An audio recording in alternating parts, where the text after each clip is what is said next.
Então, mas deixa eu contar uma história interessante do que você acabou de falar e vieram com essa resposta profissional quando eu contei essa história. Eu não sei se eu contei essa história para você. Olha o que aconteceu. A minha mãe, que é justamente ao contrário disso, né? Ela, até hoje eu não sei exatamente o que minha mãe teve. Ela teve uma infecção generalizada, trocaram todo o sangue dela, isso em 74, 78, alguma coisa assim. Hospital das Clínicas, e o cardiologista, que na realidade nem era o cardiologista dela, era o cardiologista que começou a cuidar dela, fez lá, vou contar primeiro a parte que a gente sabia e depois a parte que a gente soube depois de quase 30 anos depois. Aí suturava, estourava, suturava, estourava. Minha mãe nem sabia que ela tinha uma safena. Eita! Ela porra, não, tô dizendo, ela fez a safena. Tipo entendi. assim, ninguém falava disso em 70 e pouco. Quem falava de safena? Ela falou assim, não entendi porque cortaram aqui minha coxa. Aí pegaram, fizeram uma safena nela, tal, acho que uma ou duas safenas, o coração todo fodido, tal, e sobreviveu. Aí o doutor Ciscato, que era o cardiologista dela, ela ia fazer o tratamento de acompanhamento, né, porque a mamãe era cardiopata, tal, aquela coisa toda, que a partir daí...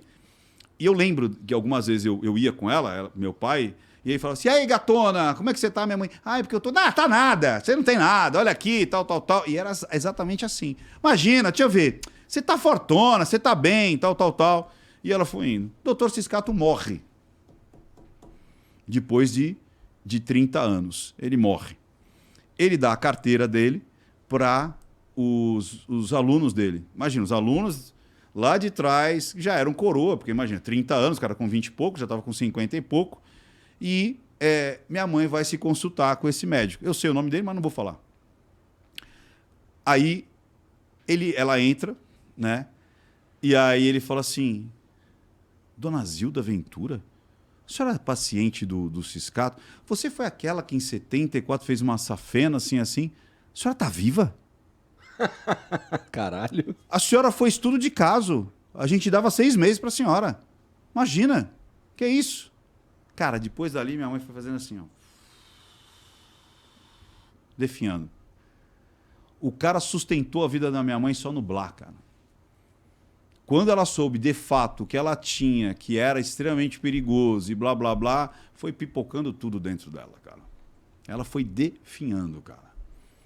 Por justamente saber as coisas que talvez ela não precisaria saber. Mas aí, do ponto de vista generalizado, o grande negócio é que não dá para postar nisso com todo mundo, né? Então, por isso que não é um protocolo. Não é um protocolo, né? Exatamente. É o que responderam para mim, que alguma vez eu contei, aí foram lá falar, mas o correto seria mostrar. Mas ele fez levou ela todos esses Porque você anos... concorda que também, que bom que deu certo enquanto ele fez, mas ele também poderia ter tido outro tipo de abordagem desde o começo. Se desde o começo ele pudesse contar para ela o que ela tinha e ao mesmo tempo ir desmistificando essa coisa para ela, e dizendo que não havia... exatamente. Então, e o grande problema disso é que nessa opção que eu tô dando, que eu tô falando que não costuma acontecer, a gente está trabalhando com a verdade dos fatos. E por mais que não estar na verdade dos fatos possa levar um caso ou outro, ou vários, como o da sua mãe, a encontrar certo conforto na realidade, a gente está abrindo mão de uma coisa que é muito importante, que é justamente saber a verdade do que está acontecendo. O que está acontecendo comigo. Senão a gente abre um precedente enorme para, de repente, uma pessoa como ele não poder ficar sabendo o que está acontecendo, e para ele, por exemplo, foi pior. Nós temos na mesma mesa 2 casos distintos da mesma coisa, e aí o preço tem que ser pelo fato. E o caso que ele teve, eu tive numa situação não medicamental, né? Porque eu lembro que o meu psicólogo, ele falou, você quer tomar remédio? Eu falei, não, cara, eu prefiro não. Ele falou, tudo bem, vamos começar sem remédio. Mas qualquer coisa você vai tomar remédio. Eu falei, beleza. Como os meus pensamentos eram invasivos e profanos, eu tinha que treinar para não ter pensamentos profanos. O Murilo me contou também que ele tinha um estoque, uns pensamentos profanos. Ele podia ver uma imagem. Entendeu? E aí, nisso, eu também, além dos pensamentos profanos, eu tinha que começar a controlar a minha ligação de pensamentos pornográficos. Você está entendendo? E eu comecei a não ter libido. Porque eu comecei a treinar a não ter tesão. E aí eu fui falar com... Falei, e aí, bicho? Aí ele falou, cara, isso é um efeito colateral. Agora vamos consertar isso aí. Tomar um melzinho, né? E aí, não, então, aí ele falou, você quer? Eu falei, não quero. Aí conversei em casa, falei, ó, tá acontecendo isso. Porque imagina a situação. Ah, você não tem tesão de mim. Eu falei, é minha cabeça! É minha cabeça! Aí eu falei, você quer que eu tome uma azulzinha? Ela falou, não quero. Eu falei, então beleza. E aí a gente foi se namorando, fazendo E você achando que você tinha problema na tua casa? Entendeu? Olha aí, ó. E eu, tipo... Então, cara, por isso que eu falo... Nosso ser humano é muito esquisito. Por isso que eu tô falando, cara. quando você conversa com estranho. pessoas que já tiveram problemas psicocomportamentais, você entende claramente que a coisa existe, que a terapia funciona e que tem resultado.